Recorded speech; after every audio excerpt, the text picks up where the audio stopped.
मित्र और ज्ञान का घमंड। शिक्षाप्रद कहानी। बहुत पुरानी बात है। एक गुरुकुल में कुछ छात्र पढ़ा करते थे। उनमें से 3 छात्र पक्के मित्र थे। वह एक साथ में ही बैठते, खाना भी साथ में खाते, भिक्षा मांगने भी साथ में ही जाया करते थे। उनकी मित्रता बहुत पक्की थी, ये बात सब जानते थे। यहाँ तक कि गुरुकुल के शिक्षक भी यह बात जानते थे। इसलिए शिक्षक उन तीनों को भिक्षा मांगने के लिए एक साथ ही भेजा करते थे। उन 3 मित्रों में से 2 पढ़ने में काफी होशियार थे, लेकिन एक पढ़ाई करने में थोड़ा सा कमजोर था, लेकिन वह व्यवहार में चतुर था। बाकी 2 मित्रों के पढ़ने में काफी कार्यकुशल होने के कारण तीसरे को कई बार बाकी छात्र शर्मिंदा किया करते थे, लेकिन वह फिर भी उन्हीं मित्रों के साथ रहता था।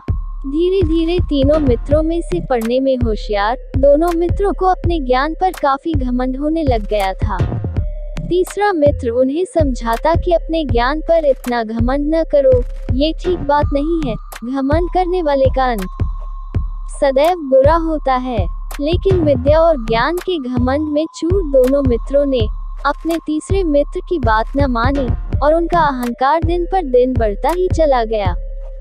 अब तो वह अन्य सहपाठियों के साथ साथ कुछ गुरुजनों का भी अपमान करने लगे। इन हरकतों पर उनके तीसरे मित्र ने बहुत समझाया, पर वे न माने। एक बार तीनों मित्र एक गांव में भिक्षा लेने गए तो वापस आते हुए शाम हो गई। अब उन्हें वापस अपने गुरुकुल जाना था, लेकिन वह दूर थे। तो उनमें से पहला ज्ञानी मित्र बोला कि क्यों न हम जंगल में से चलें, हम जल्दी पहुंच जाएंगे और उसी रास्ते से जाएंगे जिससे आए थे। तो पहुंचते पहुंचते रात हो गई। दूसरे ज्ञानी दोस्त ने भी हाँ में हाँ मिला दी। तीसरे ने कहा कि जंगल में बहुत से जंगली जानवर रहते हैं, वहां से जाना ठीक न होगा। हम जहां से आए हैं वहीं से जाएंगे, वही सही रास्ता है। लेकिन उसके बाकी ज्ञानी और विद्या के घमंड में चूर मित्रों ने तीसरे की एक न मानी और जंगल के रास्ते से चल पड़े। मजबूरी में तीसरे दोस्त को भी उनके साथ चलना पड़ा। चलते चलते वह घने जंगल में जा पहुंचे। चलते हुए काफी देर हो गई थी, इसलिए उन्होंने थोड़ा आराम करने की सोची और एक गुफा के समीप बड़े से पत्थर पर बैठ गए।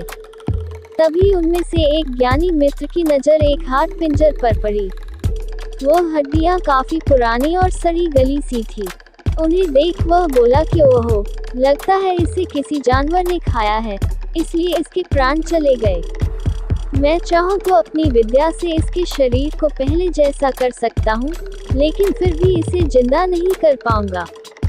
ये सुनकर दूसरा ज्ञानी दोस्त हंसा और बोला कि बस इतना ही, मैं तो इसमें प्राण भी डाल सकता हूँ। ये सुन तीसरा दोस्त बोला, गलती से भी ऐसा न करना, मुझे तो इसके दांत देखकर यह कोई शिकारी जानवर लगता है। ये सुनकर बाकी मित्र हंसने लगे और उनमें से एक बोला, तुम सदैव मूर्ख ही रहोगे, तुम उसकी चिंता न करो।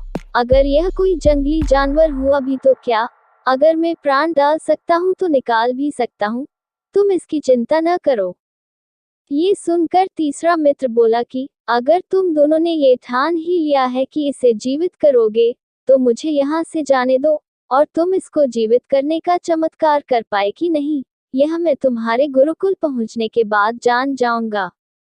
दोनों ने हाँ में सर हिलाया और तीसरा दोस्त जल्दी से जिस रास्ते जंगल में आया था उसी रास्ते दौड़कर जाने लगा। ये देख दोनों ज्ञान के घमंड में चूर मित्रों से देखकर हंसने लगे, लेकिन तीसरे मित्र ने न आव देखा न ताव और वह तेज भागता ही चला गया। दोनों मित्रों ने हंसना बंद किया और पहले ने दूसरे से कहा कि जल्दी इसमें जान फूको, फिर हमें अपने बेवकूफ मित्र से पहले गुरुकुल भी पहुंचना है। दूसरे मित्र ने मंत्र पढ़ना चालू किया और हड्डियों में खाल चढ़ने लगी और जान आने लगी और उन हड्डियों ने एक बहुत बड़े शेर का रूप ले लिया। ये देख दोनों ही मित्रों की घिघी बंद गई। इससे पहले कि वह कुछ कर पाते, शेर ने मंत्र पढ़ने वाले मित्र को खा लिया और दूसरे की तरफ झपटा, जिसमें वह बुरी तरह घायल हो गया। शेर ने दोनों ही मित्रों को अपना भोजन बना लिया और तीसरा मित्र अगले दिन अपने गुरुकुल पहुंचा, जहां जाकर उसने सब वाकया बताया। सभी गुरुजन समझ गए कि ज्यादा ज्ञान के वशीभूत होकर ही दोनों ने अपने प्राण गंवा दिए।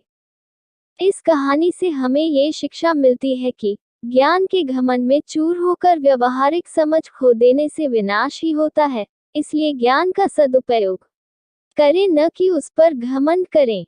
आपको ये शिक्षाप्रद कहानी कैसी लगी, कमेंट सेक्शन में जरूर बताएं। और ऐसी ही वीडियो देखने के लिए हमारे चैनल सुविचार गैलरी को सब्सक्राइब करें। धन्यवाद।